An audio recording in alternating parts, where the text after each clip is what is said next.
እንገነባለን ብሎ የተነሳ ፓርቲ ነው። ይህንን እየተገበረ ያለ በመደመር እሳቤ ባለፉት ዓመታት የተሰሩ የልማት ስራዎች በተለይ በሶስቱ ማዕቀፍ በፖለቲካው፣ በኢኮኖሚው፣ በማህበራዊ ዘርዝረን ስናያቸው ያሰባስቡን የሚችሉ እንደ ሀገር መነሻ ተደርጎ የተወሰኑ ገበታ ለሸገር፣ ገበታ ለትውልድና ገበታ ለሀገር በሀገር አቀፍ ደረጃ እንደ አንድ እንደ መደመር ተደርገው የሚወሰዱና በርካታ ውጤቶች የተገኙባቸው የልማት አውታሮች አሉን ማለት ነው።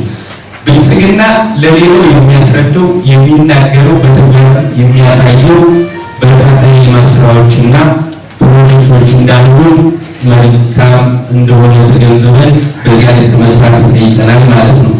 ተልዕኮ መወጣት እንዲሁ በርካታ የሆኑ ተግባራት የተከናወኑ ሲሆን በእነዚህ ተግባራት ላይ የተሰራው ቁርጠኛ ተብሎ የኢትዮጵያን ነፃነት እና ሉዓላዊነት እንዲያድግ ትልቅ መሰረት ተደርጎ ይወሰዳል። በአጠቃላይ ብልጽግና ፓርቲ መንግስት ለሀገር የገጠመውን ፈተናዎችን ለማራሩ እንዲሁም የትውልድ ደጋፊ የሆኑ ህዝባችን በመሳተፍ ፈተናዎች በሰላም የተሻገሩ በሀገራችን ፖለቲካዊ፣ ኢኮኖሚያዊ፣ ማህበራዊና ዲፕሎማሲያዊ የልማት ስኬቶችን እያስመዘገበ የመጣ ፓርቲ ነው። ኢኖቬሽንና ቴክኖሎጂ ሚኒስትር ማለት ነው። አገራን የሚመሩ ነው በሚል የተደራጀ ፓርቲ ነው። በጨረስ ግን አድርገን እየተንቀሳቀስ በርካታ የልማት ስራዎች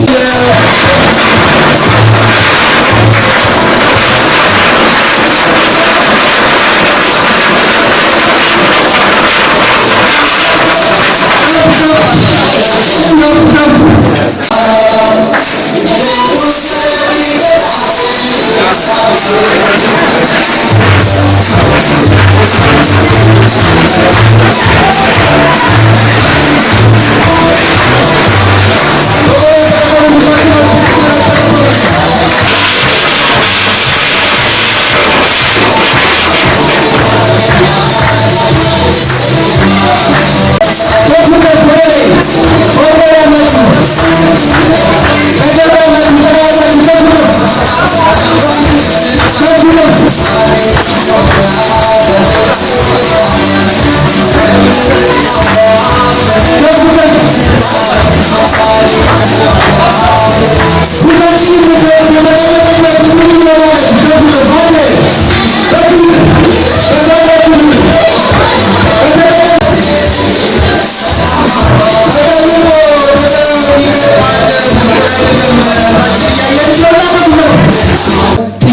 መሳሪያ ነው የሚሰጣችሁ። ለእናንተ የምትዋጉበት ትጥቅ ነው የሚሰጣችሁ። ዛሬ ይህን ትጥቅ ሲሰጣችሁ ደግሞ ባለፉት 5 ዓመት 8 ዓመት ብልጽግና የሰራቸው አንቱ የሚባሉ ስራዎች ኋላ ምናልባት አንዳንድ ነገሮች ሊሰጧችሁ ይችላሉ። አንዳንድ ይገርመኛል በባባራችን በጣም ሰርፕራይዝ ያደርገኛል። ለምሳሌ ባለፉት 3 ዓመታት ነበር የምናስመርቀው ወደ 6 ቢሊዮን የሚፈጅ ብር የሚፈጅ ፕሮጀክት በዚህ ዓመት ዛሬ ማለት 603 ፕሮጀክት እናስመርቃለን። ግብርና ብቻ ኦልሞስት ኒርሊ 2 ቢሊዮን ብር ፕሮጀክት ነው ያለው ግብርና ማለት ነው። ሁሉ ነገር ሰላም ቢሆን የሀገራ ምን ይሰራ ነበር? ብልጽግና ምን ይሰራ ነበር ብላችሁ አስቡት። በነገራችን ላይ ሀገራሽ የምንድነው ቢሮ ስለሚፈጠር ነው 200 ሚሊዮን ብር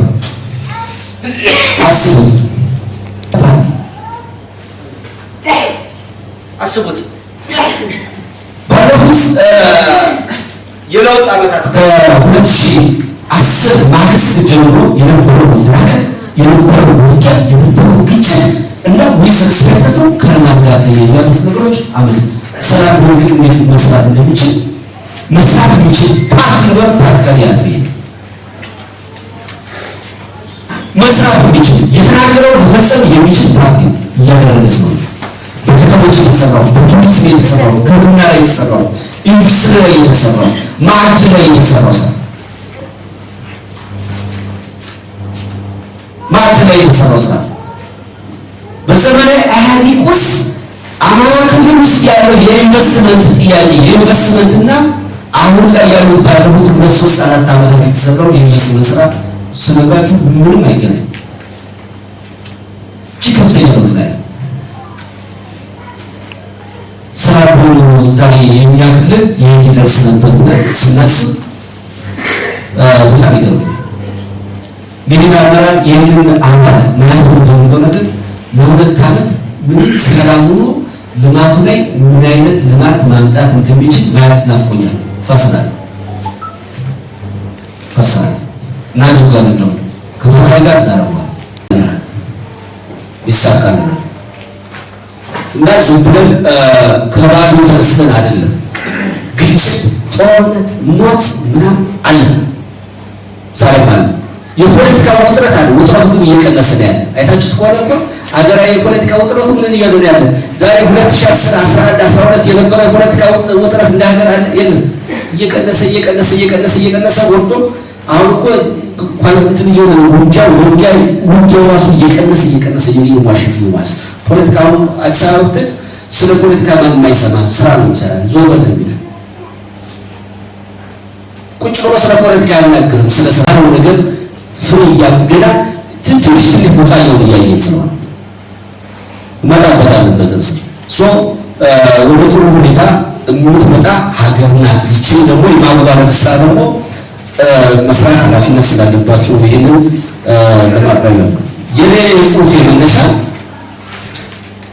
ብልጽግና ስናስመረጥ ጀምረን መናገር የሚገባ ነገር ባለፉት በሚቀጥሉት 5 ዓመታት ምንድን ነው እሳቤው ምን ይዞ የቀረበ የሚለው ነገር በግል የሚፈጽመው ነገር ነው የምነግራችሁ። እዚህ ማለት የመጀመሪያው የኢትዮጵያን ክብር ከፍ ማድረግ ማለት ነው። ክብር ማለት ነው ክብር የሚገለጸው የራስህን የምግብ ሉዓላዊነትን ፕራክቲካሊ ኦን ማድረግ ስትችል ራስህ በምግብ ካልቻልክ ማንም ያከብርህ ማንም ያጫውትህ ዳግም ነፃ የሆነ የራስህ የሆነ ፖሊሲ ስትራቴጂ ሊኖራችሁ ዳግም ጠንካራ የሀገርን ሴኩሪቲ ሊያረጋግጥ የሚችል አፓራተስ ስታብሊሽ ማድረጋችን የኢትዮጵያን ክብር ከፍ ለማድረግ የመጀመሪያው ቁጥር 1 ከተረጅነት ነፃ የሆነ ሀገር መመስረት ነው። እየታወቀ ያለው ነው ነገራችን። አንዳንዱ እኛ በሀገር አቀፍ ደረጃ የሚቀርበውን የኢኮኖሚ ስታቲስቲክስ ብዙዎቻችን ላንቀበሉ ይችላል። የዓለም ከፍተኛ ድርጅቶች የሚያወጡትን ሪፖርት ነው የምንነግራቸው። ለምሳሌ የኛ ክልል የጂዲፒ በጣም እየቀነሰ ነበር በግጭቱ ምክንያት 2017 ላይ ካርድ የተደረገ ባይዘው በ7.9% ነው ጂዲፒ ያደገ የአማራ ክልል ጦርነት የ2017 ነው ብለናችሁ በዚህ ዓመት 9.5 ኤክስፔክት ይደረጋል። ከፍተኛው ድርሻ ያለው ግብርና ስንዴ ላይ ለምሳሌ የሚሰራው የኢትዮጵያን ክብር ከፍ ለማድረግ ስንዴ ላይ እየተሰራ ያለው ስራ አስቡት። ስንዴ እየለማ ክብር ሊሆን አይችልም። ያደጉ ሀገራት ለምሳሌ በነገራችን ላይ አሜሪካ የሚያስያ ሀያል ያላት ነገር ቁጥራን በኢኮኖሚ በቴክኖሎጂ ደረጃ ከፍተኛ ደረጃ ላይ ስለደረሰ ኢኮኖሚ ከፍተኛ ከሆነ ሚሊተሪ ከፍተኛ ነው። ኢኮኖሚ ከፍተኛ ከሆነ ተደማጭነት ከፍ ያለ ነው ያጋብጣል። ምክንያቱም ኢኮኖሚ ያለው ከማንም አትለም ነው። ሰጪ እንጂ ተቀባይ አይደለም። ተለማኝ እንጂ ለማኝ አይደለም። ይሄን ለማምጣት እየሰራ ያለ እና ለውጥ እያመጣ ያለ ፓርቲ ነው። አገራችን አንድ ዜጋ ሲነካ እንዴት እንደሚያስከስካቸው ታውቃላችሁ። ለዜጎቻችን ያለው ክብር ለምን ነው ክብር እንትን ያላቸው? ኢኮኖሚያቸው እያደገ ስለሆነ ከፍ ያለች ሀገር ለማምጣት ነው እየወደቀ ያለ። ስንዴን የመረጥንበት ለዛ ነው። ሁለተኛ የኢትዮጵያ የባህር በር ሲከፈት አሁን አንዳንድ ሰው የባህር በር ምናምን ይላል። በነገራችን ላይ ባህር በር ለአንድ ሀገር በጣም እድገት ወሳኝ ነው። በወደብ የምናወጣውን ገንዘብ ታውቃላችሁ። ያውም ደግሞ በዶላር በታሪክ ያው ኢህአዴግ ያስተማረን ምናምን ወደብ ምንድን ነው ሸቀጣ በራችን ሲፈልግበት አይደል ሲያው በነገራችን ላይ ሁላችንም ባይዘው ለዚህ እንትን በተለይ በኢህአዴግ ውስጥ ያሉት ሰዎች ራሴን ጨምሬ ተጠያቂ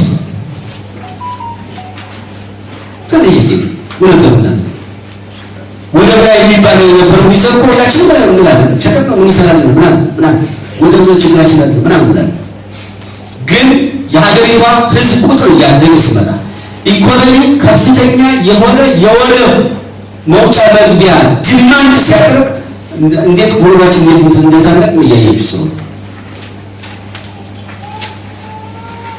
ይሄ ማለት በቀይ ባህር በኩል ያለን የታሪክ እና የኢኮኖሚ ተጠቃሚነትን ለማምጣት በነገራችን ላይ ይሄ ዋነኛ የፓርቲያችን ከፍታን የምናረጋግጥበት ጥያቄ በአምስት ዓመት ውስጥ ይህን ይዞ የመጣ ፓርቲ ነው። ሶስተኛ የኢትዮጵያ ሁለንተናዊ ብልጽግና ማለት የኢኮኖሚ ብልጽግና፣ ማህበራዊ ብልጽግና፣ ፖለቲካዊ ብልጽግና ምናምን ማለት ብልጽግና ላይ ሁለንተናዊ ብልጽግና ሲባል ማህበራዊ ብልጽግና የራሱን የቻለ ንጹህ የገጠር ኮሪደር ያንና የሰለጠነ መንደር የሰለጠነ ማህበረሰብ ምናምን የሚባሉ ጊዜ ከጤና ጋር ተያይዞ ያሉ ነገሮች ለምሳሌ የጤና ትራንስፎርሜሽን ማለት ብዙ ውስጥ አለ። የኢትዮጵያ ሁለንተናዊ ብልጽግና ሲባል በጣም ብዙ ውስጥ የታጨቁ ነገሮች አሉ። የኢትዮጵያ ብልጽግና ለማረጋገጥ ደግሞ የመደመር መንግስት ላይ የተቀመጡ ነገሮች አንብቧቸው። አይቲክ መጽሐፉ ተሰራይቷል። አንብቡት። አይታችሁ መጀመሪያ መደመር፣ ከዛ የመደመር መንግስት፣ ከዛ የመደመር ትውልድ፣ ከዛ የመደመር መንግስት አንብቡት። እያንዳንዱ ወዴት እንደሚሄድ ያሳያል። የኢትዮጵያ ፍትህ ሲሰጥ ኢትዮጵያ ውስጥ ፍትህ ያስፈልጋል። ኢኮኖሚያዊ ፍትህ ያስፈልጋል። ማህበራዊ ፍትህ ያስፈልጋል። የሶሻል ሴኩሪቲ የሚባለው የማህበራዊ ደህንነት የሚባለው ኢትዮጵያ ውስጥ እንዲሰጥ ለምሳሌ አሁን የመረዳዳት የቤት ገንብቶ የመስጠት አሁን አዲስ አበባ ባደጉ እንትኖች በጣም የተለመደ እኛ ጋር ምንድን ነው ታላል ቤት ገንብቶ መስጠት ዝቅተኛ ኑሮ ውስጥ ያሉ ዜጎችን እንዴት አድርገን እንትን ባይዘው ይሄ እኮ የማይታሰብ አንዳንዱ ቀልድ ይመስላል፣ ግን እየተተገበረ ነው ያለው። ወዴት እየሄድን ያለን ይህ ማህበራዊ ፍትህ ላይ ያለውን የዳኝነት ስርዓቱን እውን ለማድረግ እየተሰራል። የፍትህ ሪፎርም አሁን ባንዳ ስተው በአጋጣሚ ይሁት ከጠቅላይ ፍርድ ቤት ጀምሮ ምን እየተሰራ ነው? ባይዘው ዲጂታል እየተደረገ ነው ያለው። የዳኝነቱን ስርዓት እንዴት አድርገን ወዴት እንድታረግ ነው? የፍትህ ተቋማት እንዴት አድርገን ወዴት እንዴት ነው እንታ ከፖሊስ መዋቅር ጀምሮ ማለት በአገር አቀፍ ደረጃ የናሽናል ሴኩሪቲ ተቋማትን እንዴት ተደረገው ሪፎርም እንዴት እንደተደረገ ስታውት ወደዛ መንገድ እየወሰደ ነው ያለው። ይሄንን እንጭጭ የሆነ መልካም የሆነ ነገር ነው ለማጨናገፍ ግብግቡ ያለው። ለምን ይሄ ካፈራ እነዚህ ሰዎች መሰረት አይኖራቸው በየጫካ ያለው ዙሪያውን ያለው የቋሚ የሆነ ጥላትና ባንዳዎቹ መሰረት አይኖራቸው። ይህንን መሰረት ለማጨናገፍ ነው ትግል እየተካሄደ ያለ። ሌላው ብልጽግና መምረጥ ማለት የኢትዮጵያ ዲሞክራሲ ሲሰራ የማየት ድል መምረጥ ማለት ነው። የሀሳብ ብዝሃነትን በተመለከተ የመድብለ ዴሞክራሲ ስርዓትን እውን ለማድረግ የመድብለ ፓርቲ ስርዓትን እውን ለማድረግ ምን እየተሰራ እንደሆነ አይታችኋል። ማንም ያደረገ የለም እኮ በነገራችን ላይ በአብላጫ ድምፅ ያሸነፈ መንግስት ግን ከተፎካካሪ የፖለቲካ ፓርቲዎች ና አገር ትመራለህ ተብሎ የሚሰጥ ተቋም ትመራለህ ተብሎ የሚሰጥበት እኮ አሁን እናያለን። ዚስ ዲሞክራሲ በደርግ ስርዓት ይደረጋል። በኢኖቬሽንና ቴክኖሎጂ ሚኒስትር ማን ነበረ? አግና የሚባለው ያው በብሔር የተደራጀ ፓርቲ ነው።